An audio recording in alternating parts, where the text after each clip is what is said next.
خبریں دو چار، ایک تو سعودی عرب کو لے کر پاکستان کے اندر صحافیوں میں اور سیاستدانوں میں ایک عجیب و غریب قسم کی صورتحال بن رہی ہے۔ پاکستان تحریک انصاف کا اس میں کیا موقف ہونا چاہیے یا اپوزیشن اس پہ کیا سٹانس لے گی، وہ بھی میں آپ کو بتاتا ہوں۔ لیکن پہلے عمران خان صاحب نے جب سے وہ جیل گئے ہیں، پہلی مرتبہ انہوں نے عاصم منیر صاحب پہ کچھ الزامات اب براہ راست لگائے اور انہوں نے کہا کہ یہ عاصم منیر صاحب نے کیا ہے۔ اس سے پہلے عمران خان صاحب جب بھی بات کرتے تھے تو وہ گول بات کرتے تھے، وہ ایک مارجن رکھتے تھے، لیکن اب انہوں نے فیلڈ مارشل عاصم منیر کے لیے وہ مارجن ختم کیا۔ کچھ عرصہ پہلے انہوں نے مارشل لا، عاصم لا، ان چیزوں کا ذکر شروع کیا تھا۔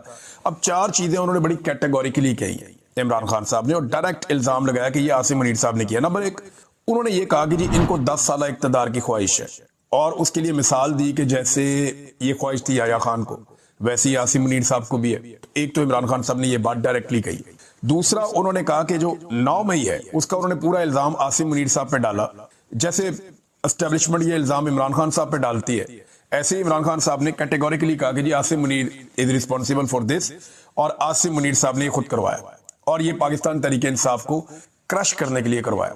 انگریزی میں بھی ان کے ٹویٹ آ چکے ہیں۔ نمبر 3، مینڈیٹ چوری کی ذمہ داری عمران خان صاحب نے ڈائریکٹلی ڈال دی ہے کہ مینڈیٹ چوری کیا گیا اور اس کے پیچھے بھی یہی ہے، تو یہ بھی عمران خان صاحب نے ڈائریکٹلی ایک الزام لیا۔ اور چوتھا جو ہے، اور یہ تینوں چیزیں الزام کیا ہے، ساری دنیا حقیقت جانتی ہے، بعض لوگ بول نہیں سکتے، بعض لوگ بات کر نہیں سکتے، لیکن حقیقت تو سارے ہی جانتے ہیں کہ ملٹری اسٹیبلشمنٹ نے کیا کیا عمران خان صاحب کے ساتھ، اور اس میں جو پیش ہیں وہ آرمی چیف ہیں، انہی کے فیصلے چلتے ہیں۔ نمبر 4 جو ہے، فوج کو ذاتی مقصد کے لیے استعمال کرنا، یہ عمران خان صاحب نے بڑا اہم نقطہ اٹھایا کہ فوج کے کندھے کو استعمال کیا جاتا ہے ذاتی خواہشات کی تکمیل کے لیے، اپنے اقتدار کو لمبا کرنے کے لیے، اور یہ یحییٰ خان نے بھی کیا تھا۔ تو عمران خان صاحب نے وہ ایگزامپلز کوٹ کی ہیں اور ان کے ٹویٹ کے اندر یہ چیزیں بڑی وضاحت کے ساتھ سمپل کر کے انہوں نے سامنے رکھ دی۔ تو یہ پہلی بار عمران خان صاحب اتنا کلیئرلی آ رہے ہیں عاصم منیر صاحب کے بارے میں۔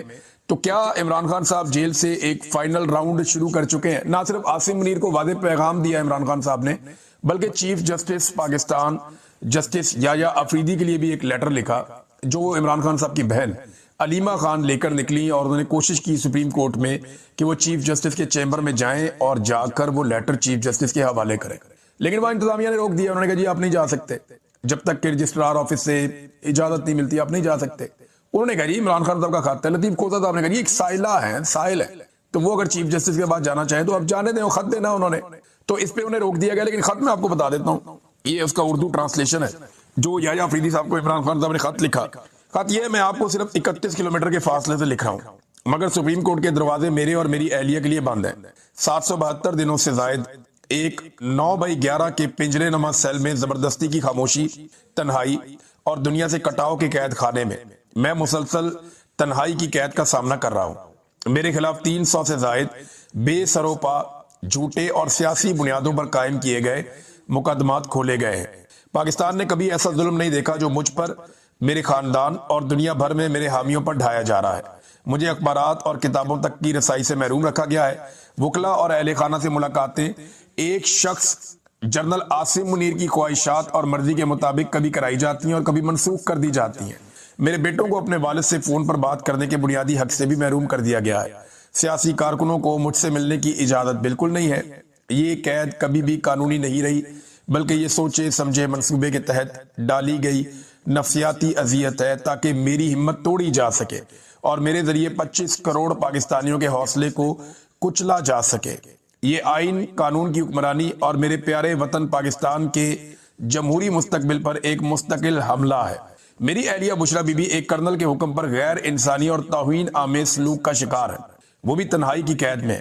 ان کا علاج روک دیا گیا ہے، انہیں ٹی وی یا کتابوں تک رسائی نہیں دی جا رہی، نہ ہی بیرونی دنیا سے کوئی تعلق رکھنے دیا جاتا ہے۔ ان کی صحت مسلسل بگڑ رہی ہے، لیکن ان کے ڈاکٹر کو معائنے اور علاج کی اجازت نہیں دی جا رہی۔ پاکستانی قانون عورتوں کو محض ان کے صنفی مقام کی وجہ سے ضمانت میں خصوصی رعایت دیتا ہے، اور ہماری اعلیٰ عدالتوں نے قرار دیا ہے کہ خواتین قیدی رعایت کی مستحق ہے، لیکن بشرا بی بی کے معاملے میں یہ اصول یکسر معطل کر دیا گیا ہے۔ یہ ظلم کی انتہا ہے۔ ان کے تمام قانونی حقوق ان سے چھین لیے گئے ہیں کہ وہ صرف میری اہلیہ ہے۔ پاکستان بھر میں ہزاروں کارکن اور حامی جیلوں میں سڑ رہے ہیں، ان میں سے کئی کو اغوا کیا گیا، تشدد کا نشانہ بنایا گیا اور آئینی ضمانتوں کی صریح خلاف ورزی کرتے ہوئے فوجی عدالتوں میں مقدمات چلائے گئے۔ بیرسٹر احسان نیازی کو فوجی حکام نے اٹھایا، اذیت دی اور محض میرا بھانجا ہونے کے جرم میں 10 سال قید کی بھیانک سزا سنائی۔ میری بہنوں کو ناانصافی سے قید کیا گیا۔ میرے بھانجے شہریار اور شیرشاہ کا بھی ناحق انہیں قید کا شکار کیا گیا۔ میرے خاندان کے ساتھ ہونے والا یہ ظلم پاکستان کی تاریخ میں ایسی مثال نہیں ملتی۔ عدالتیں جو آزادی کی ضامن ہونی چاہیے، انہیں پاکستان کی سب سے بڑی سیاسی جماعت کو کچلنے کے لیے ہتھیار بنا دیا گیا ہے۔ ان سب ظالمانہ حربوں کے باوجود، میری اپنی قید اور تمام آوازوں کو دبانے کے باوجود، پاکستان تحریک انصاف نے 8 فروری 2024 کے انتخابات میں تاریخی کامیابی حاصل کی، لیکن عوام کا مینڈیٹ ایک ہی رات میں چرا لیا گیا۔ جمہوریت کو مذاق اور آئین کو شہید کر دیا گیا۔ اس دھاندلی کی توثیق اور مہر تصدیق کامن ویلتھ 2024 کی لیک ہونے والی رپورٹ نے کر دی۔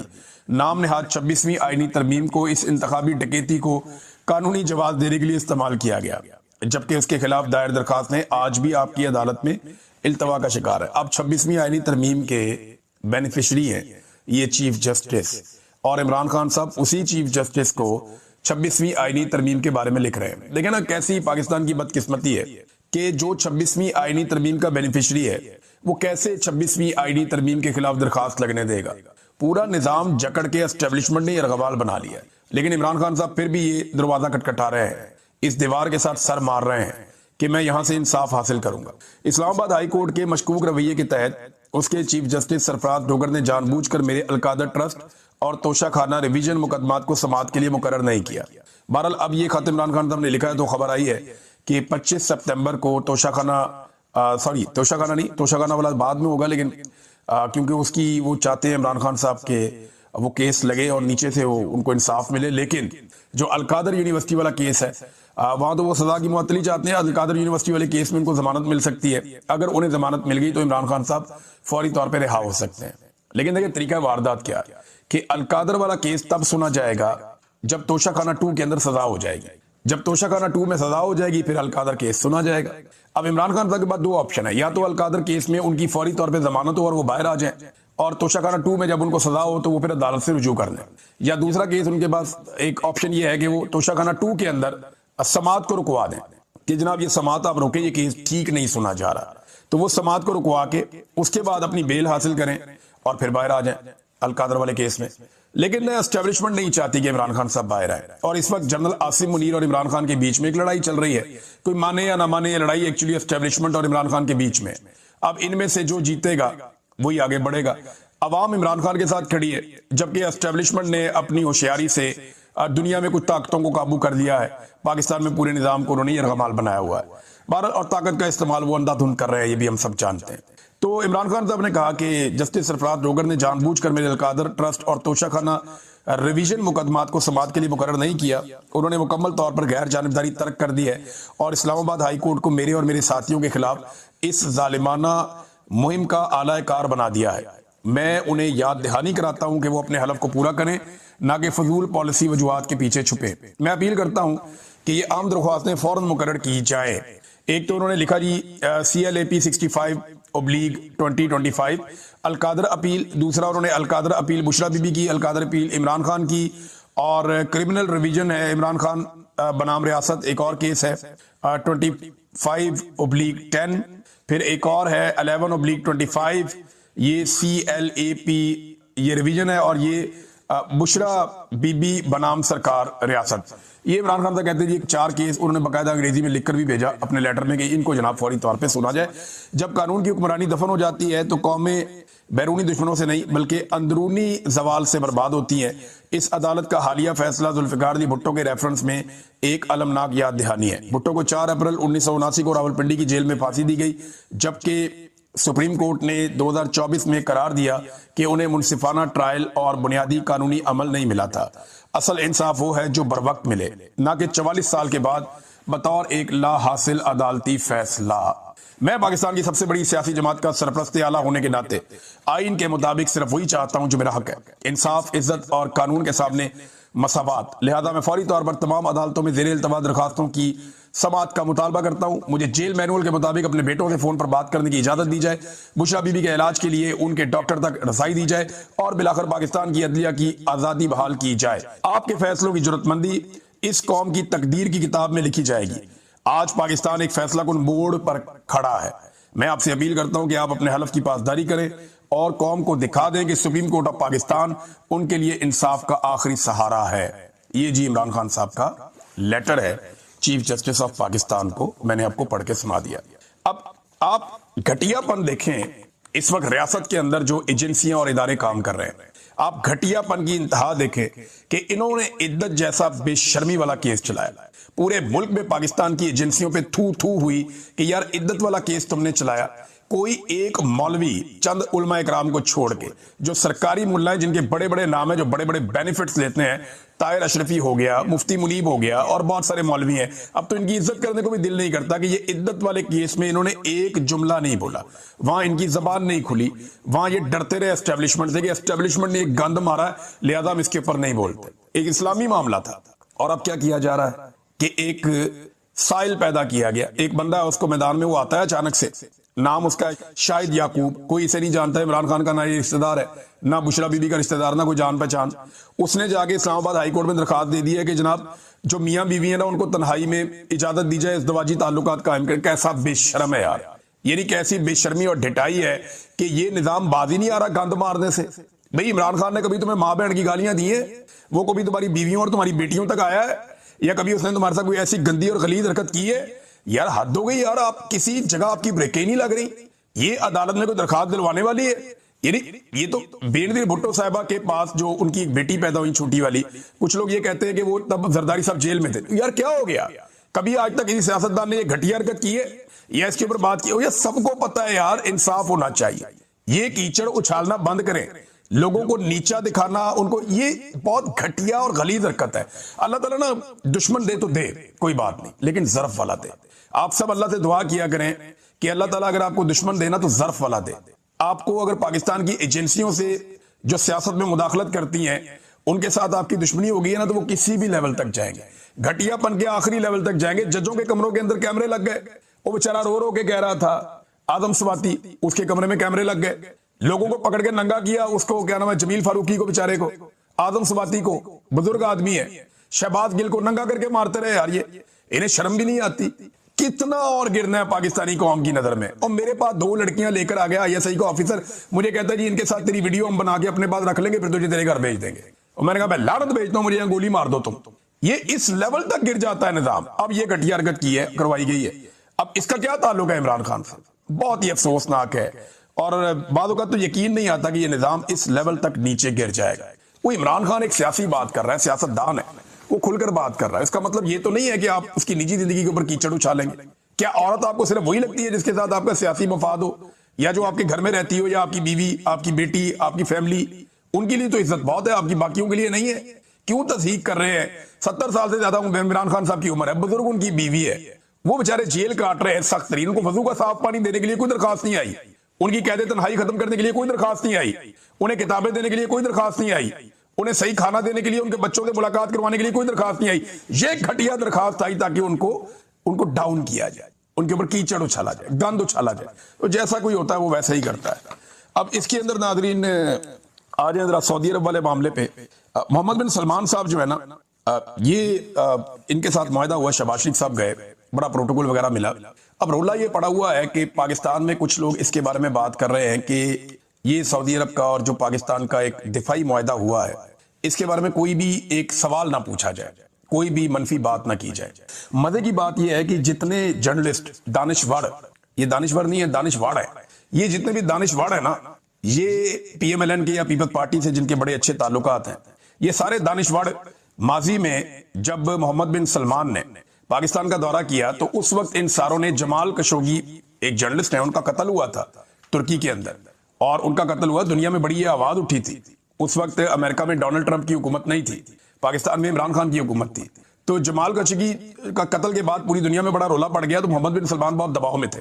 تو جب محمد بن سلمان پاکستان کے دورے پر آئے اس وقت، تو ان سارے دانشوروں نے پاکستان میں جو ہے وہ اپنی ڈی پی چینج کر کے جمال خشوگی کی فوٹوز لگا دی اور بڑی آوازیں اٹھائی کہ جناب پاکستان کیسے کر سکتا ہے اس کے ساتھ بات، وہ تو یمن کے اوپر اٹیک کرتے ہیں، وہ تو یمن کے ساتھ لڑنا چاہتے ہیں، تو پاکستان کیسے ان کے ساتھ. اس وقت یہ سارے سوالات حلال تھے اور جائز تھے. آج اگر کوئی ایک سوال کرے تو کہتے ہیں جی غدار ہے تو ملک کا دشمن ہے. یہ کیسے سوال کر سکتا ہے؟ پاکستان بھوکا مر رہا ہے، ہمیں تو سعودی عرب کا تیل چاہیے، پیسے چاہیے. بھئی سمپل کرتے ہیں ذرا اس کو ذرا سمپل کرتے ہیں اور آپ کے سامنے رکھتے ہیں اور اصول کی بات کرتے ہیں. یہ جو حرمین شریفین ہے نا، مدینہ اور مکہ، کیا یہ خطرے میں ہے؟ پہلا سوال یہ ہے.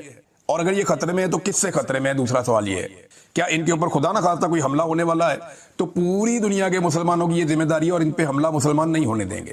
چاہے ترکی ہے، چاہے مغرب میں رہنے والے مسلمان ہیں، چاہے افریقن کنٹریز میں مسلمان ممالک ہیں، بہت سارے وہاں پہ مسلمان لوگ رہتے ہیں، ایشیا میں بہت سارے مسلمان ملک ہیں، سینٹرل ایشیا میں ہیں، تو یہ تمام کبھی بھی نہیں چاہیں گے کہ ایسی کوئی حرکت ہو. گلف کے اندر بھی سارے اکٹھے ہو جائیں گے. علامہ اقبال نے کہا تھا کہ ایک ہو مسلم حرم کی پاسبانی کے لیے، نیل کے ساحل سے لے کر تا بقا کے کاشغر، کہ نیل سے لے کے کاشغر تک سارے مسلمان اکٹھے ہو جائیں حرم کی پاسبانی کے لیے، اس کی حفاظت کے لیے. تو یہ تو ایک سیٹ پیٹرن ہے، مسلمان کبھی یہ نہیں ہونے دیں گے. تو کس سے خطرہ ہے؟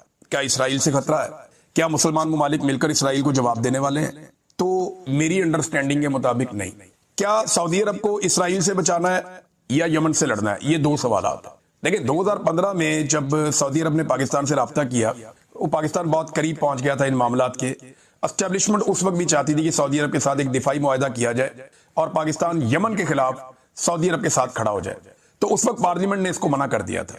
تب بھی سعودی عرب میں بڑی پاکستانیوں کی گیم اٹھ گئی تھی، پاکستانیوں سے بہت پیار شروع ہو گیا تھا سعودی عرب میں، پاکستانی بتاتے ہیں اس وقت. لیکن پھر اچانک وہ سارا معاملہ ختم ہو گیا کیونکہ پاکستان کی پارلیمنٹ نے کہا کہ ہم یمن اور سعودی عرب کی لڑائی میں نیوٹرل رہیں گے، ہم اس کے اندر کوئی کردار ادا نہیں کرنے جا رہے. اب سوال یہ پیدا ہوتا ہے کہ کیا پاکستان اور دیکھیں سعودی عرب کے ساتھ کوئی یورپی ملک تو لڑنے والا نہیں ہے، یعنی پورے یورپ کے اندر کوئی ایک ملک بھی ایسا نہیں ہے جو سعودی عرب کے ساتھ جنگ کرنے جا رہا ہو. امریکہ کے ساتھ سعودی عرب کے بڑے اچھے تعلقات ہیں، آسٹریلیا کے ساتھ بھی، نیوزی لینڈ کے ساتھ بھی، جاپان کے ساتھ بھی. تو ادھر تو کوئی جنگ نہیں ہونے جا رہی. انڈیا اور چائنا کے ساتھ بھی بڑے اچھے تعلقات ہیں، سینٹرل ایشیا ترکی سب کے ساتھ سعودی عرب کے اچھے تعلقات ہیں. اس کا مطلب ہے کہ دنیا میں کوئی بھی ایک ملک سعودی عرب پہ اٹیک نہیں کرنے جا رہا. سعودی عرب کا پنگا صرف دو جگہ پہ ہو سکتا ہے، دو یا تین جگہ پہ. ایک سعودی عرب کی لڑائی ہو سکتی ہے اسرائیل کے ساتھ، اگر کبھی ہوئی تو 1967 کے بعد تو کوئی لڑائی نہیں ہوئی. دوسرا سعودی عرب کی لڑائی یمن یا ایران کے ساتھ ہو سکتی ہے. یہ تین جگہیں جہاں پہ سعودی عرب کو خطرہ ہو سکتا ہے. اگر آپ سعودی عرب کا نقشہ دیکھیں نا تو آپ کو پتا چل جائے گا کہ یہاں پہ سعودی عرب کے ارد گرد اردن ہے جو زمینی رستے سے لگتے ہیں. اردن سعودی عرب کے ساتھ لگتا ہے، عراق لگتا ہے، عمان لگتا ہے، یمن ہے، قطر ہے، یو اے ای ہے اور کویت ہے. یہ وہ ممالک ہیں 7 ملک جو سعودی عرب کی سرزمین کے ساتھ لگتے ہیں. سعودی عرب کی سرزمین کو 2 سمندر لگتے ہیں، ایک گلف آف عدن ہے اور ایک ریڈ سی ہے، بحیرہ احمر جسے ہم کہتے ہیں. یہ اگر آپ نقشہ دیکھیں نا غور سے مڈل ایسٹ کا، تو یہ جو سمندر کا پتلا حصہ بیچ میں جا رہا ہے جس کو ریڈ سی آپ کہتے ہیں، یہ اوپر جا کے ملتا ہے اسرائیل کے ساتھ، اور وہاں پہ ایک چھوٹی سی کینال ہے جسے سویز کینال کہتے ہیں. یہ دنیا کی سب سے مہنگی نہر ہے آپ سمجھ لیں، اس لیے کہ دنیا کی کنیکٹیویٹی کے لیے یہ بہت امپورٹنٹ مقام ہے. یہاں سے بہت بڑے پیمانے پر جو شپس ہیں وہ گزرتے ہیں دونوں طرف سے، بہت بڑے پیمانے پر. دنیا کی ایک بڑی تجارتی یہ نہر ہے اور یہ سویز کینال ہے، یہاں سے بہت بڑے بڑے شپس گزرتے ہیں دونوں طرف. اور یہ جو کاسٹ ہے شپمنٹ کی وہ بہت کم رہ جاتی ہے. یعنی اگر اس کو یہ بند کر دیں سویز کینال کو تو دنیا کی تجارت کا ایک بڑا حصہ رک جائے اور وہ جو تجارتی ایکسپینڈیچر ہے یا اس کے اوپر جو خرچہ ہوتا ہے وہ کئی گنا بڑھ جائے. تو وہ خرچہ بچانے کے لیے یہ رستہ اپنایا جاتا ہے. دوسرا اگر نیچے آپ آئے نا تو یہاں پہ ایک ایریا اور ہے جو یمن اور جبوتی کے بیچ میں ہے. یہ ایک افریقن کنٹری ہے اور ایک عرب کنٹری ہے. ان دونوں کے بیچ میں جو ایک ایریا ہے اس کو کہتے ہیں باب المندب. یہ جو باب المندب ہے یہ بھی بہت امپورٹنٹ ایریا ہے. تو سعودی عرب کو یہ ہمیشہ کھلا چاہیے اور یہاں پہ یمن کی طاقت موجود ہے. 2015 میں سعودی عرب چاہتا تھا پاکستان یمن کے ساتھ لڑے سعودی عرب کے ساتھ مل کے، تو پاکستان نے اس وقت انکار کر دیا تھا. آج 10 سال کے بعد پاکستان اور سعودی عرب کے بیچ میں ایک دفاعی معاہدہ ہوا تو یہ سوال اپنی جگہ موجود رہے گا نا، کیوں نہیں پوچھا جا سکتا کہ کیا سعودی عرب اور پاکستان مل کر اسرائیل کے ساتھ لڑیں گے یا سعودی عرب اور پاکستان مل کر یمن کے خلاف لڑیں گے. سوال یہ پیدا ہوتا ہے. 10 سال پہلے ہم نے فیصلہ کیا تھا کہ ہم یمن کے خلاف نہیں لڑیں گے. اب کیا ہم نے اپنا فیصلہ بدل لیا؟ یہ ہمیں نہیں پتا بھی، کچھ بھی کوئی بھی ہمارے سامنے صورتحال واضح نہیں ہے. لیکن مزے کی بات یہ ہے کہ ماضی میں جو لوگ یہ سوالات اٹھاتے رہے یا باتیں کرتے رہے، آج وہ اس طرح کے سوال کا اشارہ دینے کو بھی غداری قرار دے رہے ہیں کہ یہ غداری ہے جی پاکستان کے ساتھ. How is it possible? بھئی کل تم نے یہ کہا ہوا ہے تو یہ سوال ختم تو نہیں ہو گیا آج. دوسرا یہ جو ایک باب المندب ہے، یہاں پہ اگر ایک اچھا کنٹرول رہتا ہے سعودی عرب کا تو سعودی عرب کا جو آئل کی پروڈکشن اور وہاں سے جو تجارت ہے اس کو بڑی سہولت مل جائے گی، بہت بڑی سہولت مل جائے گی جو انہیں چاہیے بھی. تو یہ یمن کے ساتھ سعودی عرب کی جو لڑائی ہے وہ صرف زمین کے لیے نہیں ہے، وہ ایک آبی گزرگاہ کے لیے بھی ہے اور وہ ان کی معیشت کے لیے بہت امپورٹنٹ ہے. تو پاکستان کا ایک معاہدہ ہوا سعودی عرب کے ساتھ، اب اس میں پاکستان کو ملے گا کیا؟ پاکستان کے قرضے ادا کرنے میں سعودی عرب مدد کر سکتا ہے؟ یہ ایک بہت امپورٹنٹ چیز ہے۔ پاکستان کی پوری معیشت کو سنبھالنے میں سعودی عرب کتنی مدد کر سکتا ہے؟ یہ ایک اور امپورٹنٹ چیز ہے۔ دوسرا یہ ہے کہ اگر پاکستان یمن کے ساتھ ایک لڑائی کرتا ہے، یاد رکھیں یمن جو ہے نا وہ ترن والا نہیں ہے، وہ لوہے کا چنا ہے، ورنہ وہ ابھی تک کچل دیے جاتے ہیں۔ وہاں پہ اگر آپ ایک چھوٹے سے بچے کو بھی ملتے ہیں نا، یمن میرے دوست کے ہیں، وہ بتاتے ہیں جی چھوٹے چھوٹے بچے 12 سال کے کلاشنکوفs لے کر گھومتے ہیں اور وہ ان کو لڑائی سے عشق ہے، وہ جنونی قسم کی قوم ہے، وہ لڑنے میں بڑے ماہر ہیں۔ تو اگر یمن کے ساتھ پاکستان ایک لڑائی میں جاتا ہے سعودی عرب کے ساتھ مل کر، تو ایران کے ساتھ آپ کے تعلقات اچھے نہیں رہیں گے، کیونکہ یہ شیعہ سنی معاملہ بھی ہے اور یمن کو ایران ہمیشہ سپورٹ کرتا رہا ہے۔ تو یہ چیزیں ساری آپ کو دیکھ کر ایک فورن پالیسی بنانی ہوتی ہے، لیکن پاکستان کی معیشت اتنی بری طرح برباد ہو گئی ہے، ملٹری اسٹیبلشمنٹ نے SIFC بنائی اور کوئی سرمایہ کاری نہیں آئی۔ اب امید کرتے ہیں شاید کہ یہ معاہدہ کرنے کے بعد ایک طرف سے اگر پاکستان کے اوپر دباؤ آئے گا، دیکھیں پاکستان نے نا ملٹری اسٹیبلشمنٹ کے فیصلوں کی بڑی قیمت چکائی ہے۔ افغان وار میں جس طرح ہم گھسے، ہم نے آج تک قیمت چکائی اس کی۔ امریکہ کی وار میں ہم گھسے، ہم نے آج تک قیمت چکائی اس کی، حالانکہ ہمیں ڈالر ملتے رہے۔ اس کے بدلے بھی یہ جو معاہدہ ہوا، ہو سکتا ہے اس کے بدلے میں ڈالر مل جائے، لیکن یہ نہ ہو کہ ہم پھر قیمت چکاتے رہیں بعد میں اس کے لیے بھی۔ ایک ایک کر کے ہم اپنے سارے بارڈر غیر محفوظ نہ بنائیں۔ ہمارے ایران کے ساتھ بہتر تعلقات ہونے چاہیے، یمن کے ساتھ بھی اچھے تعلقات ہونے چاہیے، باقی ملکوں کے ساتھ بھی اچھے تعلقات ہونے چاہیے، اور سعودی عرب کے ساتھ تو سب سے اچھے تعلقات ہونے چاہیے، کیونکہ پاکستان کی ایک بڑی جذباتی وابستگی بھی ہے۔ تو حرمین شریفین کے اوپر کیا واقعی کوئی حملے کا خطرہ ہے؟ یہ ایک بڑا سوال ہے۔ دوسرا، کیا پاکستان اور سعودی عرب اسرائیل سے لڑیں گے یا یمن سے لڑیں گے؟ یہ دوسرا ایک بڑا سوال ہے۔ سوالات تو آپ پوچھ سکتے ہیں، لیکن ان سوالات کو اگر کوئی غداری قرار دے گا تو ہم بار بار پوچھیں گے اور پوچھتے چلے جائیں گے، پھر آپ ہمیں غدار ڈکلیئر کرتے جائیے گا۔ اور بہت ساری چیزیں ناظرین میں آپ کے ساتھ شیئر کر سکتا ہوں، لیکن ٹائم ہمارے پاس تھوڑا رہ گیا اور خبریں بہت زیادہ ہیں۔